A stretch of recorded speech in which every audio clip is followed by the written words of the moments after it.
تو آج بھی ایک ایسی ہی کتاب کے ساتھ میں آپ کے سامنے حاضر ہوں جو 2011 میں پہلی دفعہ شائع ہوئی تھی اور جس کا نام ہے sapiens a history of mankind. Urdu میں بھی اس کا ترجمہ ہو چکا ہے. بندہ بشر کے نام سے اس کا ترجمہ ہوا ہے شائع, اور بک کارنر نے شاید اسے شائع کیا ہے اور لگ بھگ 1200 روپے کے قریب اس کی قیمت ہے. تو اگر آپ انگلش میں یا آپ اردو میں دونوں ہی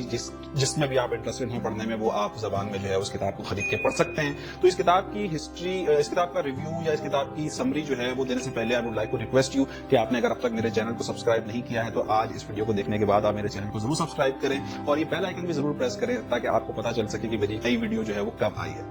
کچھ کتابوں کے بارے میں اگر یہ کہا جائے کہ زندگی اس کتاب کو پڑھنے سے پہلے اور زندگی اس کتاب کو پڑھنے کے بعد تو جانا ہوگا. Sapiens is one of those books جس نے مجھے بہت ہی زیادہ انسپائر کیا ہے, جس نے مجھے بہت ہی زیادہ دنیا کو دیکھنے, نئے نظریے سے دیکھنے پہ مجبور کیا ہے. سیپینز پڑھنے سے پہلے جس طرح سے میں چیزوں کو سمجھتا تھا یا میری ایک امیجنیشن تھی کہ دنیا اس طرح سے رہی ہوگی, وہ یقیناً بالکل یکسر تبدیل ہو گئی ہے. اور ضروری نہیں ہے کہ آپ ہراری کی ہر ایک بات سے ایگری کریں. بہت سارے پوائنٹس میں ہماری جو ہے وہ اختلافات بھی آپ کو نظر آئیں گے, لیکن اگر آپ ان کے سوچنے کے نظریے کو سمجھنے کی کوشش کریں تو آپ اس کتاب کو بہتر طریقے سے جو ہے وہ انجوائے کر پائیں گے اور سمجھ پائیں گے. بینگ اے ہیومن, ہمیں ہمیشہ سے ہی یہ بے چینی رہی ہے کہ آخر ہم کہاں سے آئے ہیں, ہم کون ہیں,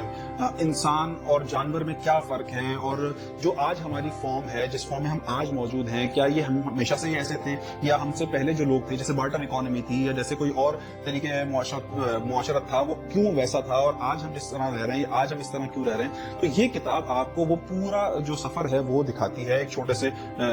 یعنی شارٹ فارم میں دکھاتی ہے. جیسے کہ ہماری کوگنیٹو ریولوشن جو ہے جو تقریباً 70,000 سال پرانی ہے, وہاں سے یہ کتاب شروع ہوتی ہے. پھر یہ کتاب بات کرتی ہے ایگریکلچر ریولوشن پہ جو تقریباً 11,000 سال پرانا ہے. پھر اس کے بعد یہ آتی ہے سائنٹیفک ریولوشن میں جو تقریباً 500 سال پہلے کا عرصہ ہے, اور پھر اسی کے نتیجے میں پیدا ہونے والے انڈسٹریل ریولوشن کے اوپر بات کرتی ہے جسے تقریباً 250 سال کا عرصہ کہہ سکتے ہیں کہ ہو چکا ہے. اور پھر اس کے بعد یہ بات کرتی ہے انفارمیشن ایج, جو آج کل کی کرنٹ ایج بھی ہم جسے کہہ سکتے ہیں, اور تقریباً 50 سال پہلے کا یہ عرصہ ہے. اور پھر یہیں پہ بات ختم نہیں ہوتی, یہ آنے والے دور کے بارے میں بھی بات کرتی ہے, یعنی کہ بایو انجینئرنگ یا بایو ٹیکنیکل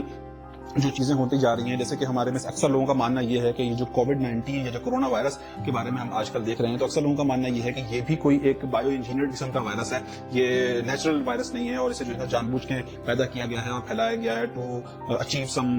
کوئی مقصد حاصل کرنے کے لیے. کچھ مضمون مقاصد ہیں اس کو پھیلانے کے بھی. تو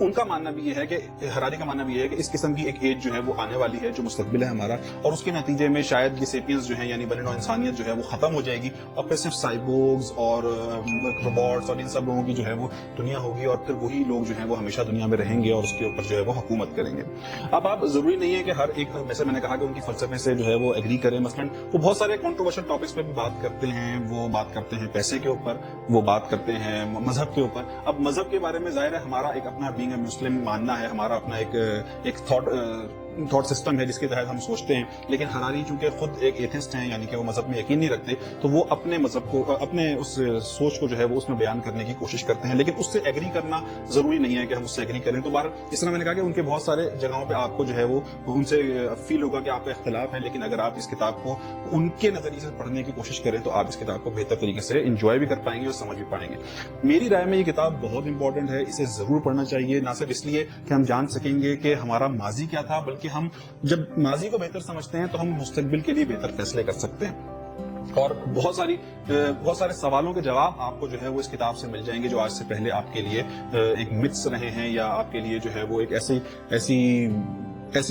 مسٹری رہے ہیں جسے آج تک آپ کو سلجھا نہیں سکے. اگر یہ کتاب صرف آپ کے سوالوں کے جواب دے تو بھی یہ کتاب جو ہے وہ کسی حد تک میں سمجھتا ہوں بورنگ ہو جاتی ہے, لیکن اس کتاب کی کوالٹی یہ ہے کہ نہ صرف یہ آپ کے سوالوں کے جواب دیتی ہے, بلکہ یہ آپ کے اندر نئے سوالوں کو ابھارتی بھی ہے, یہ آپ کو نئے طریقے سے سوچنے میں مجبور کرتی ہے, یہ ایک انکمفرٹ سچویشن پیدا کرتی ہے آپ کی زندگی میں. جیسے اب آپ کبھی فیل کریں کہ آپ کو ایسیڈیٹی ہو رہی ہے یا آپ کو جو ہے وہ پیٹ میں کچھ گڑبڑ کی شکایت محسوس ہو رہی ہے, تو آپ سوچتے ہیں کہ یار میں نے کیا کھایا تھا, ایسا کیوں ہو رہا ہے. یعنی کہ جب آپ انکمفرٹ ہوتے ہیں تو آپ سوچتے ہیں کہ میں انکمفرٹیبل سچویشن میں کیوں. تو بالکل یہ بھی کتاب ایسا ہی کرتی ہے, یہ آپ کو ایک انکمفرٹیبل سچویشن دیتی ہے, پھر آپ کے لیے نئے سوال نکالتی ہے, اور پھر آپ کو